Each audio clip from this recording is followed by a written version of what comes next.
Hello everyone. तो आज की वीडियो में हम पढ़ने वाले हैं जो हमारे बाकी क्वेश्चंस रह गए थे 44 क्वेश्चंस तो हमने पिछली वीडियो में कवर कर लिए थे इस यूनिट के, पर जो 45 बाकी के आगे के क्वेश्चंस वो रह गए थे उसको हम कवर करेंगे आज की वीडियो में। ये किस यूनिट के क्वेश्चंस है मैं आपको एक बार बता देती हूँ, वैसे तो आपने थंबनेल में देख लिया होगा ही। तो ये हमारा BA थर्ड ईयर 6 सेमेस्टर का जो पेपर है हमारा इंग्लिश लिटरेचर का पेपर सेकंड, ठीक है। पेपर फर्स्ट पहले ही कंप्लीट करवा दिया है जिसका प्लेलिस्ट आपको डिस्क्रिप्शन में मिल जाएगा, वहाँ से आप देख सकते हैं। पेपर सेकंड है जिसका टाइटल है मीडिया एंड जर्नलिस्टिक राइटिंग, ठीक है। तो यूनिट फर्स्ट ये बाकी यूनिट हमारी पहले ही कंप्लीट हो चुकी हैं।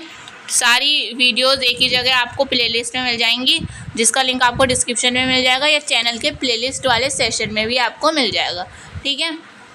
तो चल रही है हमारी यूनिट 7 बेसिक्स ऑफ एडिटिंग। इसका कॉन्सेप्ट हम पहले ही वीडियो में कंप्लीट कर चुके हैं, उसका भी लिंक आपको डिस्क्रिप्शन में मिल जाएगा। साथ साथ पिछली वीडियो में हमने MCQ भी कवर करे हैं, 44 लगभग 44 MCQ पिछली वीडियो में ही कवर हो चुके हैं, उसका लिंक भी आपको डिस्क्रिप्शन में मिल जाएगा, तो वहाँ से आप ज़रूर देख लें। और आज की वीडियो में हम बाकी बचे हुए क्वेश्चंस को कंप्लीट करेंगे। तो इसमें हमारा यूनिट 7 का मतलब 45 क्वेश्चन है। How do editorial rules contribute to media companies जो संपादकीय नियम मीडिया कंपनियों के लिए किस तरह से योगदान करते हैं। जो मीडिया के जो एडिटिंग के रूल्स होते हैं, एडिटोरियल रूल्स होते हैं, वो मीडिया कंपनियों के लिए किस तरह से योगदान करते हैं ये बताना है। ऑप्शन है इसमें ए जेनरेटिंग कंटेंट आइडियाज़ यानी आइडियाज़ को उत्पन्न करते हैं। बी फैसिलिटेटिंग ऑडियंस सर्वेस यानी जो ऑडियंस सर्वे की सुविधा प्रदान करते हैं। सी है offering a structure for truthful reporting and efficient audience interaction यानी सत्य रिपोर्टिंग और कुशल ऑडियंस इंटरेक्शन के लिए एक संरचना प्रदान करते हैं। डी है इंश्योरिंग प्रॉफिटेबिलिटी यानी प्रॉफिट में सुनिश्चित करना। तो इन्होंने एडिटोरियल रूल्स कहा है कि कैसे मीडिया कंपनीज़ में योगदान देते हैं ये बताना है। तो आंसर हो जाएगा 45 का सी। ऑफरिंग अ स्ट्रक्चर, जो रूल्स होते हैं वो एक स्ट्रक्चर हमें देते हैं, ठीक है, गाइड हमें करते हैं फॉर ट्रूथफुल रिपोर्टिंग के लिए एंड एफिशिएंट ऑडियंस इंटरेक्शन और ऑडियंस से इंटरेक्ट करने के लिए, ठीक है, वो एक संरचना प्रदान करते हैं। तो आंसर हो जाएगा इसका सी। एडिटिंग क्या होती है, एडिटोरियल क्या होती है, एडिटर क्या होता है, ये सब मैं पिछली वीडियो में बता चुकी हूँ, इसलिए मैं इस वीडियो में बार बार नहीं बताऊँगी। तो प्लीज़ आप पिछली वीडियो ज़रूर देख लें, ठीक है। नेक्स्ट है हमारा क्वेश्चन। अगर मैंने स्टार्ट किया फिर से बार बार बताना तो जिन्होंने पिछली वाली वीडियो देखी है उनके लिए प्रॉब्लम, मतलब उन्हें टाइम वेस्ट होगा उनका फालतू में, क्योंकि उन्हें तो अच्छे से पता है ना। तो नेक्स्ट है हमारा question number 46। According to the text यानी टेक्स्ट के according what do editorial rules serve as a guide for media companies यानी टेक्स्ट के अकॉर्डिंग संपादकीय नियम एडिटोरियल रूल्स मीडिया कंपनियों के लिए एक मार्गदर्शन के रूप में क्या काम करते हैं। ऑप्शन है इसमें ए कंडक्टिंग लीगल कंसिडरेशंस यानी कानूनी विचार विमर्श करना। बी है इनकरेजिंग कॉन्फ्लिक्ट्स ऑफ इंटरेस्ट यानी हितों के टकराव को प्रोत्साहित करना, बढ़ाना। ये तो होगा नहीं आंसर, है ना। सी है इंश्योरिंग प्रॉफिटेबिलिटी लाभ कमाना, लाभ सुनिश्चित करना। वो तो बाद में पता चलता है जब हमारी एडिटिंग अच्छे से हो जाती है ना, तो ये भी इसका आंसर नहीं होगा। डी है ट्रूथफुल रिपोर्टिंग यानी ट्रूथफुल रिपोर्टिंग करना, मोरल जर्नलिज्म नैतिकता होना एंड इफिशिएंट ऑडियंस इंटरेक्शन यानी कुशल ऑडियंस इंटरेक्शन होना। तो यही इसका आंसर हो जाएगा। आंसर हो जाएगा इसका डी। कैसे भाग मतलब क्या रोल निभाती हैं हमारी गाइड जो होती है गाइडलाइंस, एडिटोरियल रूल्स कैसे गाइड करता है मीडिया कंपनीज को, ट्रूथफुल रिपोर्टिंग देकर, moral journalism and efficient audience interaction. Answer D. Next है हमारा question number 47। How do editorial guidelines contribute to a media outlets credibility and ethics. यानी जो guidelines होती हैं, संपादकीय एडिटोरियल गाइडलाइंस जो होती हैं, मीडिया आउटलेट की विश्वसनीयता और नैतिकता में किस तरह से योगदान करते हैं। ठीक है, विश्वसनीय नैतिकता में किस तरीके से योगदान करती हैं गाइडलाइंस, एडिटोरियल गाइडलाइंस। ऑप्शन है इसमें ए, बाय जनरेटिंग कंटेंट आइडियाज़, यानी कंटेंट आइडियाज़ को जनरेट करके। बी है bye avoiding conflict of interest, यानी जो हितों के बीच टकराव को अवॉइड करके, बचकर। सी है by maintaining a recognisable brand, यानी एक ब्रांड बनाए रखती हैं, ये पहचान योग्य ब्रांड को बनाती हैं। डी है by providing a framework for moral behaviour and editorial voice. यहाँ क्रेडिबिलिटी और एथिक्स की बात हो रही है, नैतिकता और विश्वसनीयता की बात हो रही है कि जो गाइडलाइंस होती हैं, एडिटोरियल गाइडलाइंस, वो कैसे इसमें योगदान देती हैं। तो इसका आंसर हो जाएगा इसका डी। नैतिक व्यवहार और संपादकीय आवाज़ के लिए एक रूपरेखा प्रदान करता है, ये फ्रेमवर्क देता है। By provide a framework for moral behaviour and editorial voice, यानी नैतिक व्यवहार और संपादकीय आवाज़ के लिए क्या देता है, एक रूपरेखा देता है, जो गाइडलाइंस होती हैं। तो आंसर हो जाएगा इसका डी। नेक्स्ट है हमारा question number 48, what aspect of editorial rules, मतलब पहलू एडिटोरियल रूल्स का may vary depending on the media outlet and its goal, यानी संपादकीय नियमों का कौन सा पहलू मीडिया आउटलेट और उसके लक्ष्यों के आधार पर भिन्न हो सकता है, ये बताना।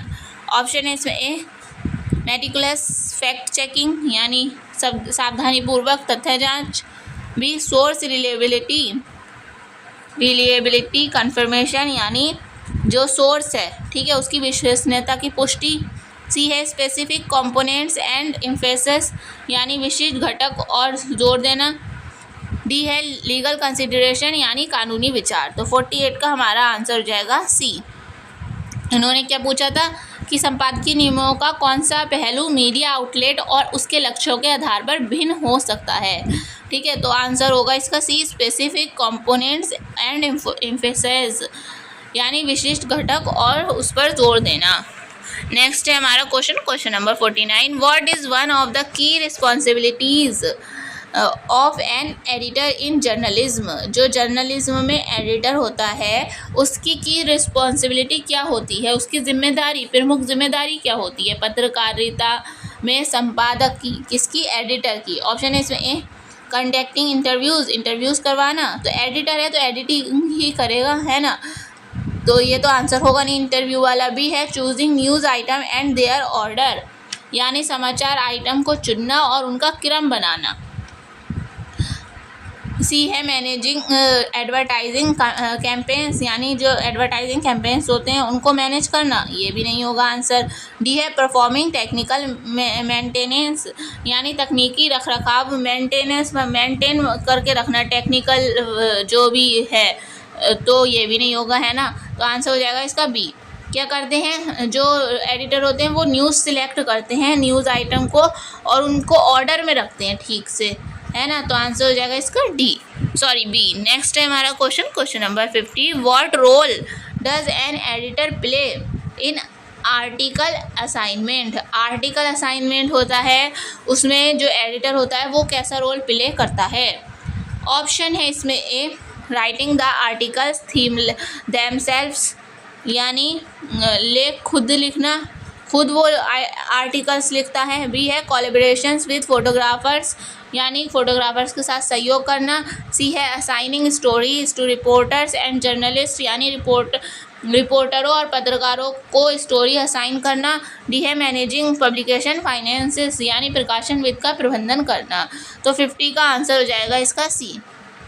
कैसे जो एडिटर होता है वह कैसा रोल प्ले करता है आर्टिकल असाइनमेंट में, तो क्या करता है वो assigning stories to reporters and journalist, यानी जो जर्नलिस्ट और रिपोर्टर्स होते हैं, यानी पत्रकार और रिपोर्टर्स को स्टोरी असाइन करता है। आंसर हो जाएगा इसका सी। नेक्स्ट है हमारा question number 51, what is the main duty of an editor concerning information quality, यानी सूचना की गुणवत्ता के संबंध में एडिटर का मुख्य कर्तव्य क्या है। सूचना की क्वालिटी की बात हो रही है, ठीक है, न्यूज़ की क्वालिटी कह सकते हैं, चाहे इन्फॉर्मेशन की क्वालिटी को, उसमें जो एडिटर का क्या ड्यूटी है। ऑप्शन है इसमें ए मैनेजिंग डेडलाइंस को मैनेज करना, बी है ग्राफ्टिंग कंपेलिंग हेडलाइंस यानी जो सम्मोहक शीर्षक तैयार करना एक, सी है एडिटिंग एंड प्रूफ रीडिंग यानी संपादन एडिटिंग करना और प्रूफ रीडिंग करना, डी है adapting content for online platform यानी ऑनलाइन प्लेटफॉर्म के लिए कंटेंट को अनुकूलन बनाना। तो 51 का हमारा आंसर हो जाएगा सी। क्वालिटी की बात हो रही है तो क्या ड्यूटी होती है, एडिटिंग करना होती है और प्रूफ रीडिंग करना होती है जो एडिटर की ड्यूटी होती है। तो आंसर हो जाएगा इसका सी। वैसे ये भी एडिटर करता है पर जिसमें सब कुछ आता है तो वो है एडिटिंग में डेडलाइन को मैनेज करना भी आता है ना, हेडलाइंस को भी आकर्षित बनाना आता है। तो आंसर यही होगा C, editing and proofreading. Next है हमारा question number 52, why is fact checking an essential aspect of an editor's role यानी जो फैक्ट चेकिंग है वो एक महत्वपूर्ण पहलू क्यों है एडिटर्स के रोल के लिए, ये बताना है। तो तथ्य जांच संपादन की भूमिका का एक अनिवार्य पहलू क्यों है। ऑप्शन है इसमें ए टू क्रिएट इंगेजिंग हेडलाइंस यानी आकर्षक शीर्षक बनाने के लिए, बी है टू अपहोल्ड इथिकल स्टैंडर्ड्स यानी नैतिक मानकों को बनाए रखने के लिए, सी है टू मीट डेडलाइंस यानी जो डेडलाइंस होती हैं समय सीमा को पूरा करने के लिए, डी है टू कोऑर्डिनेट विद फोटोग्राफरों के साथ समन्वय करना। तो फैक्ट चेकिंग की बात हो रही है यहाँ पर, इन्होंने क्या कहा है कि फैक्ट चेकिंग संपादक की भूमिका का एक अनिवार्य पहलू क्यों है। तो 52 का हमारा आंसर हो जाएगा B, to uphold ethical standard, ये नैतिकता बनाए रखता है। ठीक है, नैतिक मान्यों को बनाए रखता है। तो आंसर हो जाएगा इसका बी। नेक्स्ट है हमारा question number 53, how does an editor contribute to development of a media outlet's distinctive character यानी एक संपादक एडिटर मीडिया आउटलेट के विशिष्ट चरित्र के विकास में कैसे योगदान देता है। जो मीडिया आउटलेट्स के स्पेसिफिक कैरेक्टर होते हैं विशिष्ट चरित्र के विकास में कैसे योगदान देता है। ऑप्शन है इसमें ए मैनेजिंग डेडलाइंस इफेक्टिवली यानी समय सीमा को प्रभावी ढंग से प्रबंधित करता है, बी है ग्राफ्टिंग कंपेलिंग हेडलाइंस यानी सम्मोहक शीर्षक तैयार करना, सी है इन्फोर्सिंग स्टाइल गाइडलाइंस यानी स्टाइल संबंधित दिशा निर्देशों को लागू करना, डी है conducting interviews with the public के साथ इंटरव्यूज़ को आयोजित करना। तो हमारा 53 का आंसर हो जाएगा बी, बी नहीं सी, इन्फोर्सिंग स्टाइल गाइडलाइंस। क्या मतलब, शैली जो स्टाइल है उसकी दिशा निर्देशों को लागू करना। एडिटर कैसा योगदान कंट्रीब्यूट करता है मीडिया आउटलेट्स के डिस्टिंक्टिव कैरेक्टर में, तो वो क्या करता है स्टाइल की गाइडलाइंस को लागू करता है। ठीक है, तो आंसर हो जाएगा इसका सी। आउटलेट्स की बात हो रही है तो स्टाइल तो होगा ही। नेक्स्ट है हमारा question number 54, in what way does an editor collaborate with writer. एक संपादक लेखकों के साथ किस तरह से सहयोग करता है। मतलब जो एडिटर होता है वो रिपोर्टर्स या राइटर्स के साथ कैसे सहयोग करके बना के रखता है। ऑप्शन है इसमें ए मैनेजिंग एडवर्टाइजिंग कैंपेन्स को, जो अभियान होते हैं उनको मैनेज करता है, बी है providing feedback guidance and improvement suggestions यानी प्रतिक्रिया देता है, मार्गदर्शन करता है और सुझाव प्रदान करता है, सी है क्राफ्टिंग कंपेलिंग हेडलाइंस यानी सम्मोहक शीर्षक तैयार करना, डी है कंडक्टिंग फैक्ट चेक्स यानी तथ्य जांच करना। तो 54 का हमारा आंसर हो जाएगा बी। जो एडिटर और राइटर्स हैं वो एक दूसरे को फीडबैक देते हैं, गाइड करते हैं एंड इम्प्रूवमेंट सजेशन भी देते हैं। तो आंसर हो जाएगा इसका बी। नेक्स्ट है हमारा question number 55, what significant aspect of headline creation is emphasised in an editor's role यानी एक एडिटर की भूमिका में शीर्षक निर्माण हेडलाइंस बनाना निर्माण के किस महत्वपूर्ण पहलू पर जोर दिया जाता है। ऑप्शन है इसमें ए मैनेजिंग डेडलाइन समय सीमा का प्रबंधन, हेडलाइन की बात हो रही है यहाँ पर। ठीक है, तो डेडलाइंस वाला तो होगा नहीं आंसर, है ना। बी है इंश्योरिंग इथिकल ओवरसाइट यानी नैतिक निरीक्षण सुनिश्चित करना, ये भी इसका आंसर नहीं होगा। सी है crafting compelling and accurate headlines, यानी सम्मोहक और सटीक शीर्षक हेडलाइन तैयार करना, तो यही इसका आंसर हो जाएगा। आंसर हो जाएगा इसका सी। हेडलाइन की बात हो रही थी यहाँ पर, और यहाँ पर है answer crafting compelling and accurate headline बनाना, यानी सम्मोहक और सटीक शीर्षक तैयार करना, आंसर सी। नेक्स्ट है हमारा question number 56। What is the chief responsibility of an editor related to deadlines, यानी समय सीमा से संबंधित संपादक की मुख्य जिम्मेदारी क्या है। What is the chief responsibility of any editor related to deadlines, यानी समय सीमा डेडलाइन से संबंधित एडिटर की मुख्य जिम्मेदारी क्या है। ऑप्शन है इसमें ए क्राफ्टिंग कंपेलिंग हेडलाइंस, ये आंसर नहीं होगा। सम्मोहक शीर्षक तैयार करना, इसमें डेडलाइन की बात हो रही है कि मतलब समय से पहले न्यूज़ को कैसे दिया जाए, मतलब समय जैसे कि अगर कोई आज घटना हुई है तो उसको कल के न्यूज़पेपर में आना चाहिए, है ना, प्रिंट होकर आना चाहिए। अगर वो परसों के न्यूज़पेपर में आता है तो वो बासी खबर हो जाती है, फिर लोगों का इंटरेस्ट ख़त्म हो जाता है उससे, तो कल के ही पेपर में आना चाहिए, ये सुनिश्चित करना चाहिए हमें, है ना। डेडलाइंस ये होता है टाइम, समय का प्रबंधन कह सकते हैं। बी देख लेते हैं, adapting content for online platforms, यानी ऑनलाइन प्लेटफॉर्म्स के लिए कंटेंट को अनुकूलित करना, ये भी नहीं होगा आंसर। सी है meeting deadlines and ensuring timely content delivery, यानी समय सीमा को पूरा करना और समय पर कंटेंट वितरण सुनिश्चित करना, तो यही इसका आंसर हो जाएगा, आंसर सी, कि मतलब समय रहते ही हमारा जो भी कंटेंट है उसको डिलीवरी कर दिया जाए वो। नेक्स्ट है हमारा question number 57। What role does an editor play in ethical oversight within journalism. Ethical की बात हो रही है, नैतिकता की बात हो रही है, ठीक है। तो नैतिकता में आपको पता है बिल्कुल ठीक होना चाहिए जो भी हमारा है। देख लेते हैं, ऑप्शन है इसमें ए क्राफ्टिंग कंपेलिंग हेडलाइंस, यानी हेडलाइंस सम्मोहक बनाना, ये तो आंसर होगा नहीं। बी है मैनेजिंग एडवर्टाइजिंग कैंपेन्स, यानी एडवर्टाइजिंग विज्ञापन अभियान प्रबंधन करना, ये भी नहीं होगा, मैनेज करना। सी है upholding ethical standards and guiding journalist, यानी नैतिक मान्य को बनाए रखना और पत्रकारों का मार्गदर्शन करना, तो यही इसका आंसर हो जाएगा, नैतिकता बनाए रखना और जो जर्नलिस्ट हैं उनका मार्गदर्शन करना। कंडक्टिंग फैक्ट चेकिंग, यानी फैक्ट चेकिंग करना, ये इसका आंसर नहीं होगा, आंसर हो जाएगा इसका सी। नेक्स्ट है हमारा question number 58। How have editors adapted to change in journalism particularly in the digital era, यानी संपादकों ने पत्रकारिता में बदलाव के साथ कैसे तालमेल बिठाया और ख़ासकर डिजिटल युग में। तो ऑप्शन है इसमें A conducting interviews with the public के साथ इंटरव्यूज़ कंडक्ट करके, तो ये तो आंसर ठीक लग नहीं रहा है इसका, है ना। बी है managing advertising campaigns, advertising ad वाले जो कैंपेन्स होते हैं उनको बड़ा मतलब मैनेज करके, तो ये भी नहीं होगा आंसर।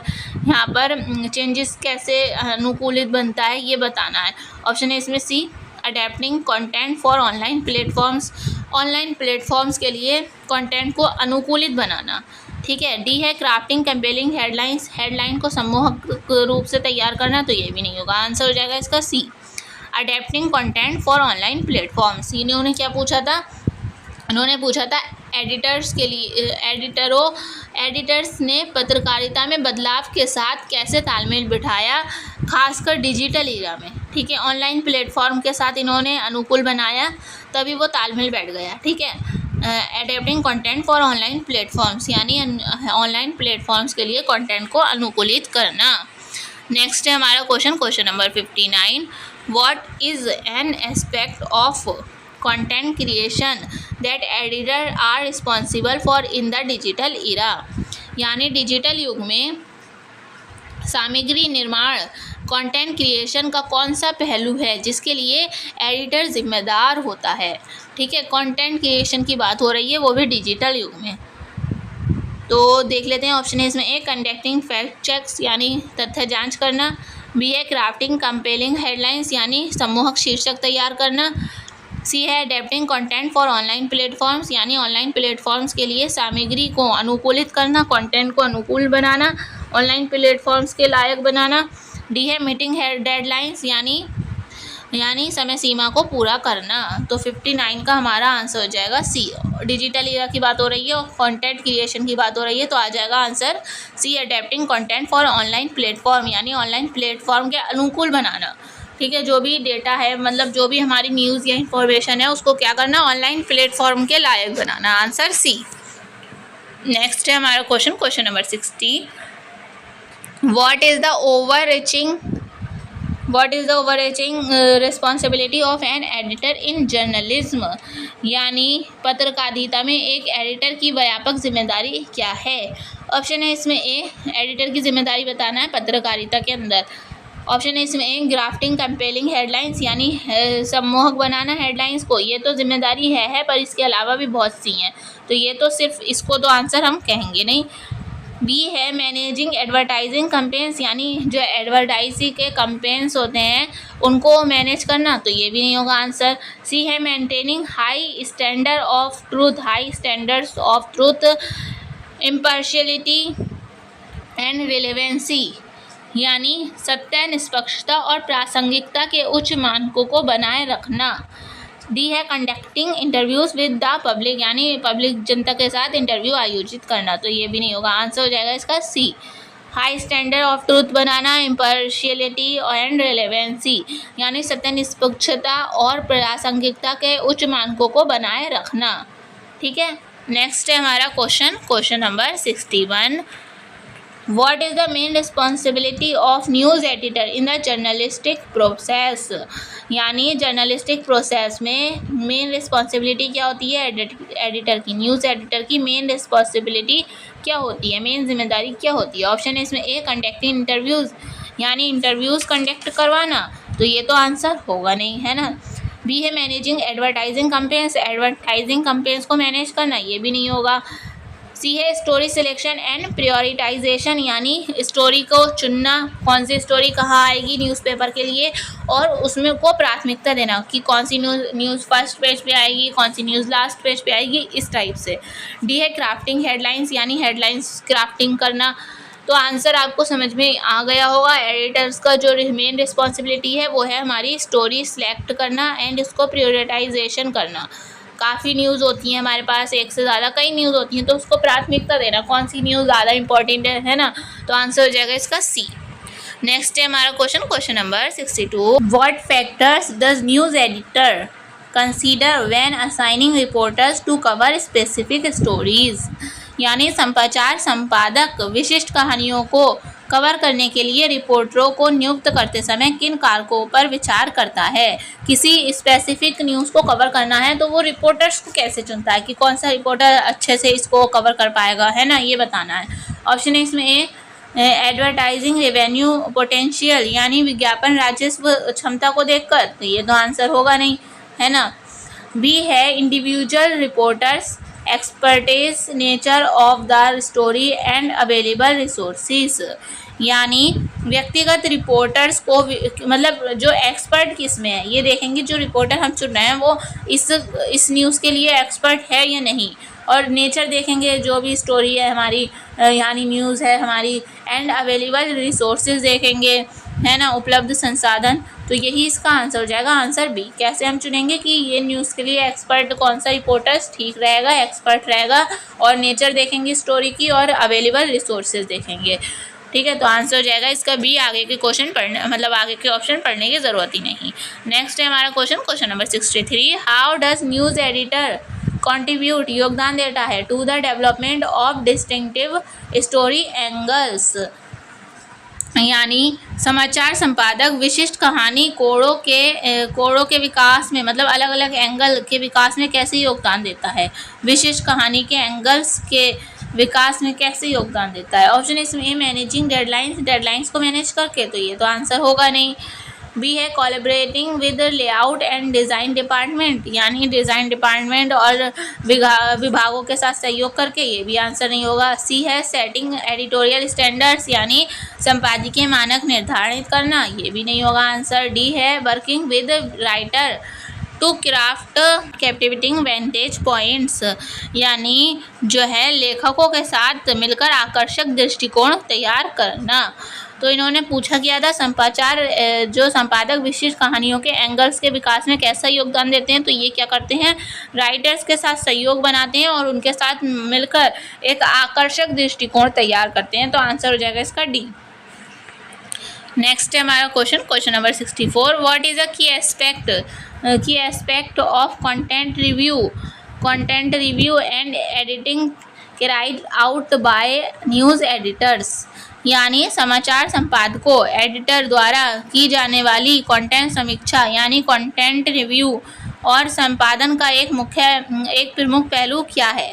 ठीक है, अगर कोई भी मतलब रिपोर्टर न्यूज़ लाता है तो एडिटर्स क्या करता है, उसको रिव्यू देता है ना, कि ये किस टाइप से की जाएगी। तो इसका और एडिटिंग करने में क्या इसका प्रमुख पहलू क्या है ये बताना है। ऑप्शन है इसमें ए मैनेजिंग डेडलाइंस को मैनेज करना, सिर्फ ये तो नहीं होगा। बी है फैक्ट चेकिंग यानी तथ्य की जांच, मतलब न्यूज़ की जांच। सी है सेटिंग एडिटोरियल स्टैंडर्ड्स यानी जो संपादकीय मानक निर्धारित करना। डी है collaborating with layout and design departments यानी लेआउट और डिज़ाइन विभागों के साथ सहयोग करना। तो आंसर 64 का हमारा हो जाएगा बी फैक्ट चेकिंग। क्या, फैक्ट चेकिंग करना। कंटेंट रिव्यू करना और एडिटिंग करने में सबसे ज़्यादा मतलब महत्वपूर्ण पहलू क्या है, कि एस्पेक्ट क्या है, फैक्ट चेकिंग करना। आंसर बी, ये नहीं है। ठीक है, ये इतने नहीं है। नेक्स्ट है हमारा question number 65, why is fact checking considered one of the most important duties of news editor जो तथ्य जांच है वो क्यों माना जाता है न्यूज़ एडिटर के लिए सबसे इम्पॉर्टेंट ड्यूटी को, मतलब न्यूज़ एडिटर की सबसे इम्पॉर्टेंट ड्यूटी क्या मानी जाती है, फैक्ट चेकिंग मानी जाती है। पर ऐसा क्यों है। ऑप्शन इसमें ए टू मीट डेडलाइंस यानी डेडलाइंस बनाने के लिए, समय सीमा को पूरा करने के लिए। बी है to uphold the integrity of the newspaper यानी समाचार पत्र की अखंडता को बनाए रखना। सी है to collaborate with other departments यानी जो अन्य विभाग हैं उनके साथ सहयोग करना। डी है टू डेवलप एडिटोरियल स्टैंडर्ड्स यानी संपादकीय मानकों को विकसित करना। तो आंसर हो जाएगा हमारा, इन्होंने पूछा है फैक्ट चेकिंग क्यों ज़रूरी ड्यूटी होती है एक एडिटर की, तो आंसर हो जाएगा हमारा इसका बी। अगर हमारा न्यूज़ एडिटर फैक्ट चेकिंग ठीक से करता है तो एक न्यूज़पेपर का एक हमारा पहचान बन जाती है समाज में। ठीक है, समाचार पत्र की अखंडता को बनाए रखने के लिए। आंसर क्या हो जाएगा इसका बी। नेक्स्ट है हमारा question number 66, what do news editors establish and uphold for the news room in terms of editorial standards यानी संपादकीय मानकों को एडिटोरियल स्टैंडर्ड्स को के संदर्भ में समाचार संपादक न्यूज़ रूम के लिए क्या स्थापित करते हैं और क्या बनाए रखते हैं। ऑप्शन है इसमें A fact checking procedure, B guidelines on ethics objectivity and style यानी नैतिकता निष्पक्षता और शैली का दिशा निर्देश। सी है story selection and prioritisation. D है मैनेजिंग डेडलाइंस यानी डेडलाइंस को मैनेज करना। तो हमारा 66 का आंसर हो जाएगा B guidelines on ethics objectivity style यानी नैतिकता निष्पक्षता और शैली का गाइडलाइंस बनाए रखना। ठीक है, या इन्होंने पूछा था संपादकीय मानकों के संदर्भ में समाचार संपादन न्यूज़ रूम के लिए क्या स्थापित करता है और क्या बनाए रखता है। तो क्या बनाए रखता है, एथिक्स नैतिकता बनाए रखता है, ऑब्जेक्टिविटी बनाए रखता है और उसका स्टाइल बनाए रखता है। तो आंसर क्या हो जाएगा इसका बी। नेक्स्ट है हमारा question number 67, in addition to news content, which department do news editors collaborate with to ensure a seamless presentation यानी समाचार सामग्री के अलावा यानी जो कंटेंट है हमारा समाचार सामग्री के अलावा समाचार संपादक किस विभाग के साथ मिलकर निराबाध प्रस्तुति सुनिश्चित करते हैं, किस विभाग के साथ मिलकर। ऑप्शन है इसमें A fact checking, B story selection and prioritization यानी स्टोरी का सिलेक्शन करना और उसको प्रियोरिटाइजेशन यानी प्राथमिकता देना। सी है लेआउट डिज़ाइन करना। डी है मैनेजिंग डेडलाइंस यानी डेडलाइंस का प्रबंधन करना। तो 67 का हमारा आंसर हो जाएगा सी लेआउट एंड डिज़ाइन बनाना। ठीक है, आंसर सी। नेक्स्ट है हमारा question number 68 what is a key aspect of news editor role related to headlines. Headline से रिलेटेड किसकी बात हो रही है? हेडलाइन से रिलेटेड जो है कि पहलू क्या है, मतलब हेडलाइन से संबंधित समाचार संपादन यानी एडिटर की भूमिका का एक प्रमुख पहलू क्या है? ऑप्शन इसमें ए फैक्ट चेकिंग, ये होगा नहीं आंसर क्योंकि हम हेडलाइन की बात कर रहे हैं। बी है सेटिंग एडिटोरियल स्टैंडर्ड यानी संपादकीय मानक निर्धारित करना, ये भी नहीं होगा आंसर। सी है मैनेजिंग डेडलाइंस, डेडलाइंस को मैनेज करना। हेडलाइंस की बात हो रही है ना कि डेडलाइंस की, तो ये भी नहीं होगा आंसर। डी है crafting attention grabbing and accurate headlines यानी ध्यान खींचने वाले और सटीक शीर्षक तैयार करना, तो आंसर यही हो जाएगा, आंसर डी। कैसे हमें हेडलाइंस तैयार करना चाहिए, मतलब एडिटर को ध्यान खींचने वाले और सटीक एक्यूरेट होना चाहिए हमारे हेडलाइंस, तो आंसर हो जाएगा इसका डी। नेक्स्ट है हमारा question number 69, What skill is emphasized in the context of managing deadlines for news editor? ठीक है, डेडलाइंस की बात हो रही है, समय प्रबंधन, समय सीमा की बात हो रही है यहाँ पर। ठीक है, इन्होंने कहा है कि समाचार संपादकों यानी न्यूज़ एडिटर के लिए समय सीमा के प्रबंधन के संदर्भ में किस कुशल पर जोर दिया जाता है, किस स्किल पर जोर दिया जाता है, ये बताना है। ऑप्शन इसमें ए क्राफ्टिंग हेडलाइंस यानी हेडलाइंस बनाने वाला जो कौशल होता है उस पर, ये तो आंसर होगा नहीं। बी है adapting to breaking news, breaking news को अनुकूलित करना, अनुकूल होना ब्रेकिंग न्यूज़, मतलब जो भी न्यूज़ आ रही है ब्रेकिंग न्यूज़ उसके अनुकूल होकर फटाफट उस न्यूज़ को तैयार करके दे देना। सी है फैक्ट चेकिंग, ये भी नहीं होगा। डी है सेटिंग एडिटोरियल स्टैंडर्ड, ये भी नहीं होगा। डेडलाइंस की बात हो रही है यानी समय सीमा का प्रबंधन, तो अगर ब्रेकिंग न्यूज़ आ रही है और अगर हम उसके अनुकूल हो जा रहे हैं तो ये बिल्कुल समय सीमा का प्रबंधन होगा। ठीक है, तो आंसर हो जाएगा इसका बी। नेक्स्ट है हमारा question number 70, in the fast paced field of journalism how does news editor handle breaking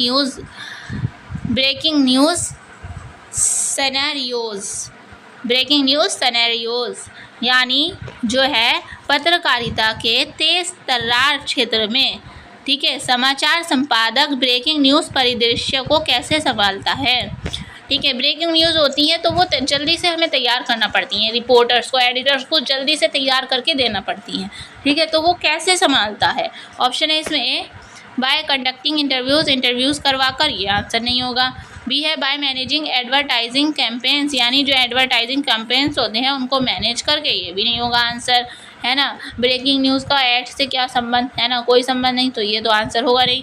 सी है by quickly deciding what to cover, कि क्या कवर करना है जल्दी से डिसाइड करो। Reallocating resources and ensuring timely updates यानी जल्दी से तय करके कि क्या कवर करना है, संसाधनों का पुनर्वितरण करके और समय पर अपडेट सुनिश्चित करके। ठीक है, तो ब्रेकिंग न्यूज़ की हमारी यहाँ बात हो रही थी, तो आंसर हो जाएगा इसका सी। ठीक है, बाय इन्फोर्सिंग एडिटोरियल स्टैंडर्ड यानी विज्ञापन अभियानों का प्रबंधन करके, यानी मतलब संपादकीय मानक लागू करके, तो ये तो आंसर होगा नहीं, आंसर हो जाएगा इसका सी। नेक्स्ट है हमारा question number 71, what is a comprehensive descriptions of news editors job यानी जो समाचार संपादक की नौकरी का विस्तृत विवरण क्या है। ऑप्शन है इसमें ए मैनेजिंग एडवर्टाइजिंग कैंपेन्स यानी वो जो है जो एडिटर है वो क्या करता है, एडवर्टाइजिंग कैंपेन्स को मैनेज करता है, नहीं, आंसर नहीं होगा ये। बी है सेटिंग एडिटोरियल स्टैंडर्ड यानी जो हमारे स्टैंडर्ड्स मतलब जो संपादकीय मानक निर्धारित करता है, तो ये भी नहीं होगा आंसर। सी है are dynamic and diverse role involving leadership abilities editorial expertise and news environment knowledge यानी नेतृत्व क्षमता होना चाहिए, संपादकीय विशेषज्ञता एक्सपर्टाइज होना चाहिए एंड समाचार परिवेश ज्ञान से जुड़ी एक गतिशील और विविधतापूर्ण भूमिका होना चाहिए, तो यही इसका आंसर हो जाएगा, यही एडिटर की जॉब है। ठीक है, आंसर सी। नेक्स्ट है हमारा question number 72, how do the decision made by news editors impact the audience access to news material. यानी जो संपादक होता है, न्यूज़ एडिटर द्वारा लिए गए निर्णय, डिसीजन समाचार कंटेंट तक दर्शकों की पहुंच को कैसे प्रभावित करता है। ऑप्शन है इसमें ए, बाय मैनेजिंग डेडलाइंस इफेक्टिवली, यानी समय सीमाओं को प्रभावित ढंग से मैनेज करना। बी है बाय अपहोल्डिंग एथिकल स्टैंडर्ड्स, यानी एथिकल स्टैंडर्ड्स को बनाए रखना, नैतिक मानकों को बनाए रखना। सी है by ensuring a seamless presentation of news content, यानी समाचार सामग्री की निर्बाध प्रस्तुति सुनिश्चित करना। डी है by influencing the credibility and quality of news material, यानी समाचार कंटेंट की विश्वसनीयता और गुणवत्ता को प्रभावित करके। तो यही इसका आंसर हो जाएगा, आंसर डी, क्योंकि इन्होंने पूछा था कि समाचार जो एडिटर होते हैं, एडिटर द्वारा लिए गए निर्णय समाचार कंटेंट तक दर्शकों की पहुंच को कैसे प्रभावित करता है। तो अगर हमारा क्रेडिबिलिटी होगी उसमें और क्वालिटी अच्छी होगी न्यूज़ की, तो ये दर्शकों को प्रभावित करेगा ही। ठीक है, तो आंसर हो जाएगा इसका डी। नेक्स्ट है हमारा question number 73। What is the key responsibility, मतलब की रिस्पॉन्सिबिलिटी यानी जिम्मेदारी of a chief sub editor in term of leadership, यानी लीडरशिप के संदर्भ में मुख्य उप संपादक यानी चीफ सब एडिटर की मुख्य जिम्मेदारी क्या है। ऑप्शन है इसमें ए, राइटिंग आर्टिकल्स लिखना। बी है ओवरसीइंग अ टर्म ऑफ सब एडिटर्स, यानी उप संपादकों की टीम की देखरेख करना। सी है कंडक्टिंग फैक्ट चेकिंग, यानी तथ्य जांच करना। डी है क्रिएटिंग हेडलाइंस, यानी हेडलाइंस बनाना, शीर्षक बनाना। तो 73 का हमारा आंसर हो जाएगा बी। क्या काम होता है जर्नलिज्म का, कि वो चीफ सब एडिटर का, कि जो एडिटर्स हैं, सब एडिटर्स और एडिटर्स हैं, उन पर नज़र रखना। ठीक है, उनकी देखरेख करना, यानी उप संपादकों की टीम की देखरेख करना। तो आंसर हो जाएगा इसका बी, मतलब वो लोग ठीक से काम कर रहे हैं नहीं कर रहे हैं, क्योंकि चीफ सब एडिटर के ही अंडर आते हैं एडिटर और सब एडिटर। ठीक है, तो उनकी देखरेख करना कि वो सही से वर्क चल रहा है या नहीं चल रहा है, तो ये की रिस्पॉन्सिबिलिटी होती है चीफ सब एडिटर की। नेक्स्ट है हमारा question number 74। What aspect of editing and proof reading is supervised by chief sub editor, यानी यहाँ पर एडिटिंग और प्रूफ रीडिंग की बात हो रही है।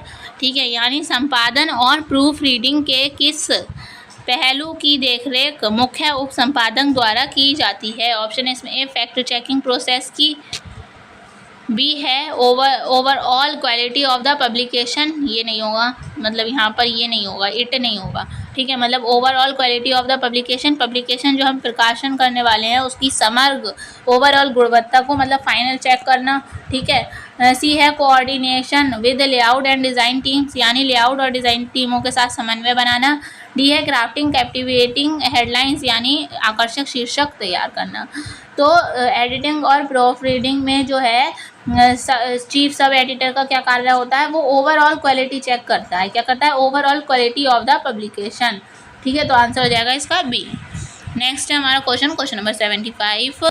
What duty emphasize the chief sub editors role in ensuring consistent writing style and formatting, यानी सुसंगत लेखन शैली, यानी कंसिस्टेंट राइटिंग स्टाइल और प्रारूपण फॉर्मेटिंग करना तो आपको पता ही होगा, है ना, सुनिश्चित करने में मुख्य उप संपादक यानी चीफ सब एडिटर की भूमिका पर किस कर्तव्य पर जोर दिया जाता है। यानी यहाँ पर बात किसकी हो रही है, स्टाइल की और फॉर्मेटिंग की बात हो रही है। ऑप्शन है इसमें ए, फैक्ट चेकिंग, ये आंसर नहीं होगा। बी है क्रिएटिंग हेडलाइंस, यानी हेडलाइंस शीर्षक बनाना, ये भी नहीं होगा। सी है स्टाइल कंसिस्टेंसी, यानी शैली की स्थिरता, यही इसका आंसर हो जाएगा, आंसर सी, क्योंकि यहाँ पर स्टाइल और फॉर्मेटिंग की ही बात हो रही थी, तो आंसर हो जाएगा इसका सी, स्टाइल कंसिस्टेंसी। मीटिंग डेडलाइंस, यानी डेडलाइन सीमा मतलब समय सीमा को पूरा करना, ये तो आंसर होगा नहीं, आंसर होगा सी। नेक्स्ट है हमारा question number 76। In their collaborations with writers, यानी लेखकों के साथ सहयोग करते हुए, what role does a chief sub editor play in the development of articles, लेखकों के लेखों जो आर्टिकल्स होते हैं, आर्टिकल्स के विकास में मुख्य उप संपादक यानी चीफ सब एडिटर की क्या भूमिका होती है। किसका राइटर्स का सहयोग करते हुए आर्टिकल्स के विकास में पूछा है इन्होंने। ऑप्शन है इसमें ए कंडक्टिंग फैक्ट चेक्स यानी फैक्ट चेक तथ्य जांच करना, बी है क्राफ्टिंग हेडलाइंस यानी हेडलाइंस तैयार करना, सी है providing constructive criticism and pointers, ठीक है, यानी एक रचनात्मक आलोचना और संकेत प्रदान करना, डी है ओवरसीइंग डेडलाइंस यानी समय सीमा की देखरेख करना। तो ये आंसर हो जाएगा इसका C providing constructive criticism and pointers यानी रचनात्मक आलोचना और संकेत प्रदान करना, ठीक है, आंसर सी। नेक्स्ट है हमारा question number 77, what is a major responsibility of a chief sub editor regarding headlines and captions और हेडलाइंस की यहाँ बात हो रही है, उसमें चीफ सब एडिटर का रोल पूछा है। ऑप्शन है इसमें ए मीटिंग डेडलाइंस मतलब तैयार करना, पालन करना, बी है क्रिएटिंग एक्यूरेट यानी सटीक एंड कैप्टिवेटिंग हेडलाइंस बनाना यानी सटीक और आकर्षक शीर्षक बनाना, यही इसका आंसर हो जाएगा क्योंकि यहाँ पर हेडलाइंस के बारे में पूछा था। तो कैसी हेडलाइंस, आकर्षित और सटीक हेडलाइंस बनाना, ठीक है, आंसर बी। आगे के ऑप्शन पढ़ने की ज़रूरत ही नहीं। नेक्स्ट है हमारा question number 78, what area of responsibility falls under the chief sub editors role in fact checking की यहाँ बात हो रही है, यानी तथ्य जांच में चीफ सब एडिटर की भूमिका के अंतर्गत जिम्मेदारियों का कौन सा क्षेत्र आता है।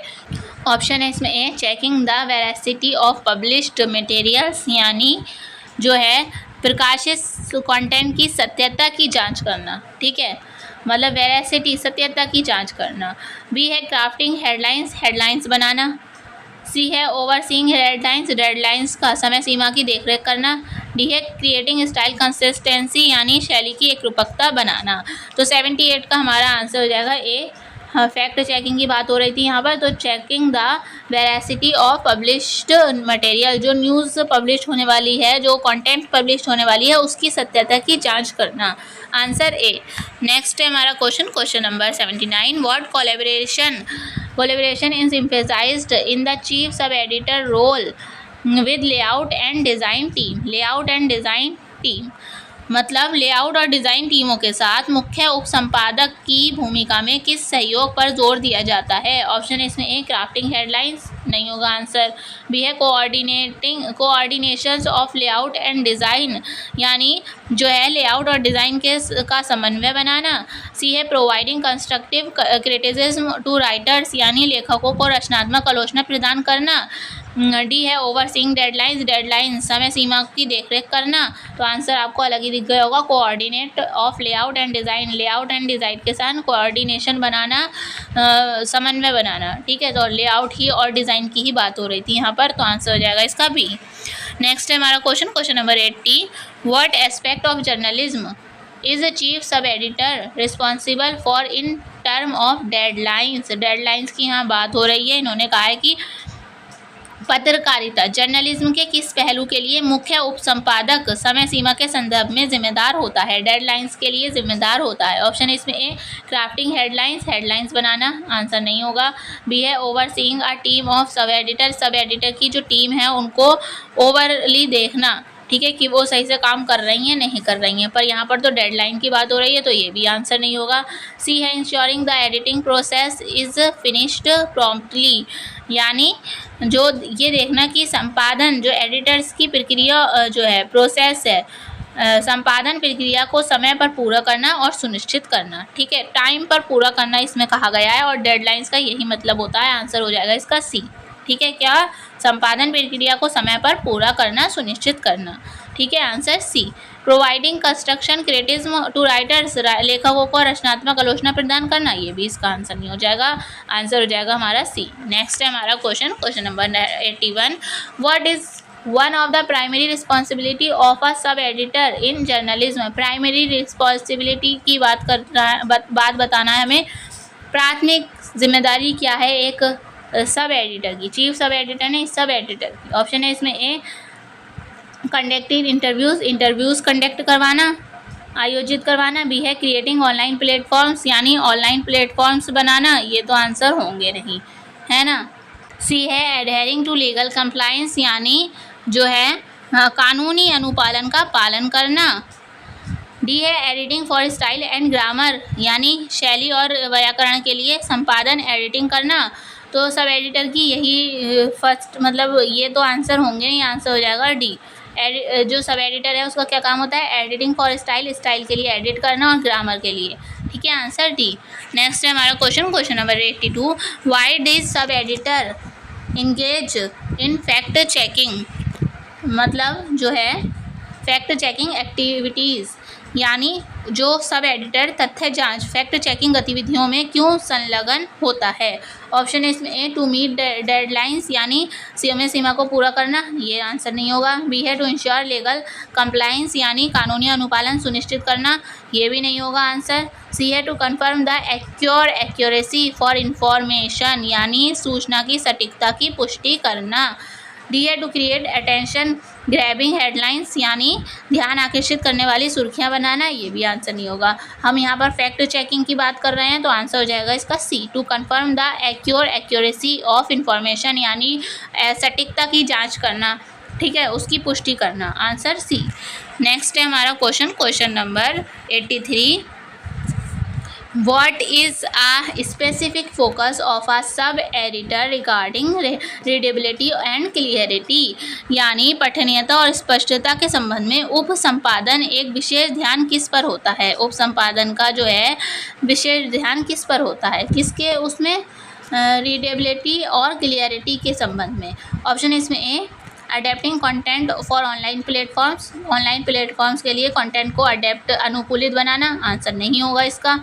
बी है क्रॉस रेफरेंसिंग क्वेटेशंस, यानी उदाहरणों को क्रॉस रेफरेंस करना, ये भी नहीं होगा आंसर। सी है making articles easier to read and understand, मतलब ऐसे आर्टिकल्स, ऐसे लेख लिखना जो पढ़ने और समझने में आसान हो, ठीक है, तो यही इसका आंसर हो जाएगा, क्योंकि यहाँ पर रीडेबिलिटी की बात कर रही है और क्लियरिटी की बात की है। जो पढ़ने में आसान होगा उसको रीडेबिलिटी ही कहते हैं और स्पष्ट कहते हैं, ठीक है। जो समझने में आसान होगा इसका जाहिर सी बात है कि वो स्पष्ट होगा, ठीक है। तो ऐसे आर्टिकल्स बनाएं जो ईजियर हो, पढ़ने में आसान हो और अंडरस्टैंडिंग हो, अंडरस्टैंड मतलब समझ में आए, ठीक है, आंसर सी।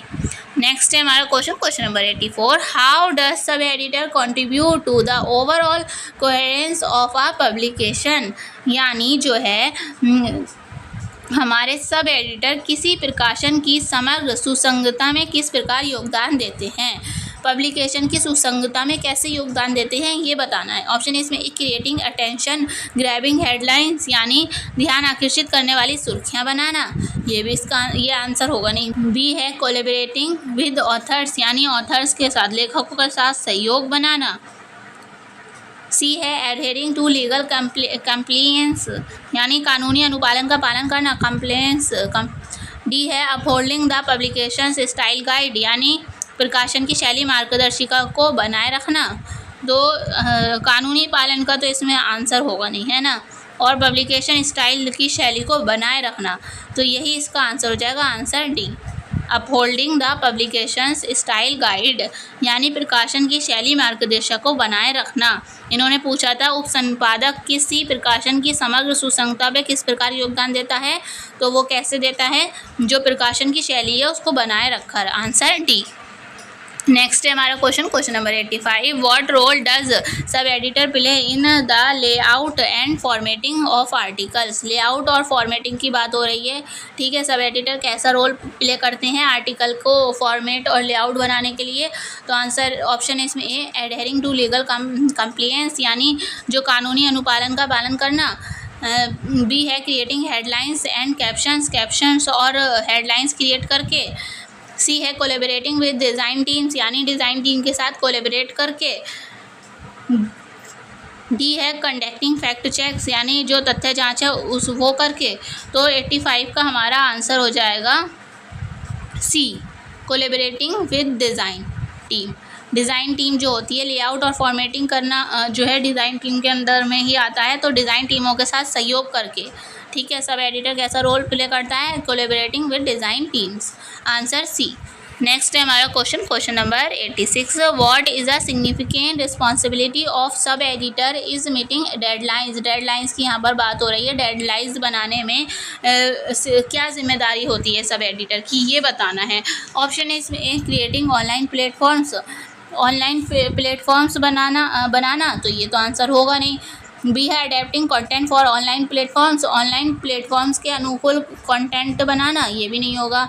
सी है ensuring that editing process is finish promptly, यानी जो संपादन प्रक्रिया है, एडिटिंग प्रोसेस है, उसको शीघ्रता से पूरा करना और सुनिश्चित करना। डी है क्रॉस रेफरेंसिंग क्वाइटेशंस, यानी उदाहरणों का क्रॉस रेफरेंस देना, तो ये भी आंसर नहीं होगा। आंसर क्या हो जाएगा इसका? सी। डेडलाइंस की बात हो रही है यहाँ पर। Ensuring that editing process is finished promptly, यानी संपादन प्रक्रिया को शीघ्रता से पूरा करना और सुनिश्चित करना। नेक्स्ट है हमारा question number 87। In the context of online platforms what might a sub editor be involve in, यानी जो ऑनलाइन प्लेटफॉर्म के संदर्भ में सब एडिटर किस में शामिल हो सकता है। ऑप्शन है इसमें ए क्रिएटिंग। ऑनलाइन की बात हो रही है यहाँ पर, ध्यान रखिएगा।